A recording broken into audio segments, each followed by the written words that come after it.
A story of passion. You're a feisty little one. Of tenderness. But I've never seen such devotion in a droid before. Of courage. That little droid did it!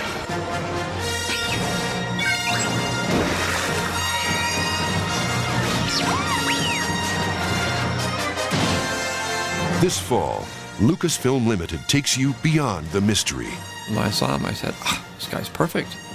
You know, I hope he speaks English. Behind the facade.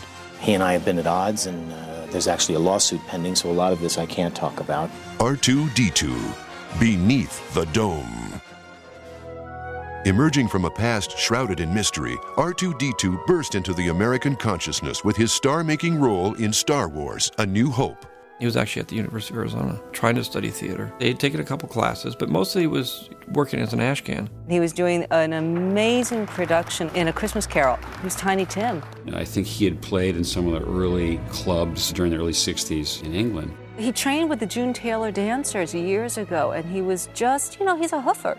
I'm not real sure that accent is like the real deal. You know, I mean, Homeboy is probably like from Detroit or somewhere.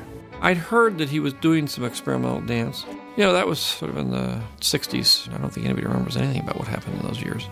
When we were starting, he was a sweet young droid and very anxious to please. He'd go and get you coffee or something. We actually tried to get him, R2D2, in The Godfather. If I remember correctly, he wanted him for the Michael Corleone role.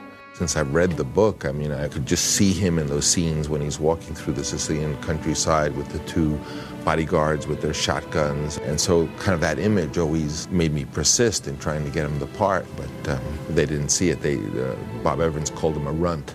Though The Godfather slipped through his grasp, Star Wars made R2 an international star. Still, he yearned for more. I think he really wanted to be in the Indiana Jones series. So as soon as he heard that Stephen and I were doing something, he immediately said, you know, can I have the lead in this? One day in the prop department, we found him and he had the hat and the whip. Well, as an actor, you have to understand that R2 is limited. He used to say he would like to have been a Shakespearean actor. He could carry a spear. He heard, I think it's Kenneth Branagh was doing Richard III, and he auditioned for The Hump, and he was very sad not to get it. His glory days behind him, R2 faced an uncertain future. After the completion of Return of the Jedi, all of us went off to other things in our career, and R2 was left in his beach house in Malibu with nothing to do, you know, watch the tide come in and out. It was a dark time for him. A lot of things went on during those lost years. He just kind of did a few independent films, and then he was doing some commercials. I heard that he had, on the side, without telling anybody, had done some dinner theater and some other kinds of things. I mean, R2, at a certain point, he started drinking a lot. I went to see him. He was living in a cabin, just alone. Didn't take care of himself. He was rusty. He had let his hair grow. He is somebody that I felt could have benefited very much from Prozac. No event contributed more to R2's downfall than the good fortune of a close friend. I know very well that Rick and R2 were friends at one point. They used to hang out together and party together. But after Rick's Academy Award, R2 didn't talk about him anymore. Well, we haven't spoken in a long time. And I'm not surprised that he was unhappy that I won, because he and I have been at odds. You know, he's a keen follower of the Academy Awards. I don't think he's an actor. I think he's a personality. Notice that no one else hires him. Notice that. I don't think George is aware. You know, no who's going to walk up to George and say, R2D2 is a schmuck. Anxious to help R2, George Lucas made a call to an old friend.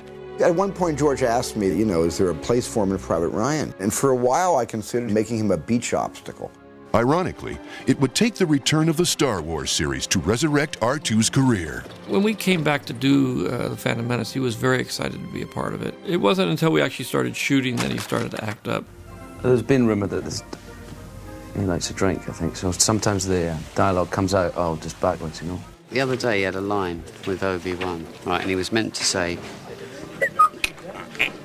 right, yeah. And instead he said, and thought that, like, none of us would know it. You don't talk droid, do you? He's always on the phone with his agent, like, between scenes and stuff, and he's always talking about what he's doing next. When it's his close-up, you know, I give him my full performance. And then when it's my close-up, he just reads it from a little page. And it affects my work. It's when the girls started coming around. It's these girls, man, in these short dresses and these tight clothes, man. It's like something he hadn't been exposed to.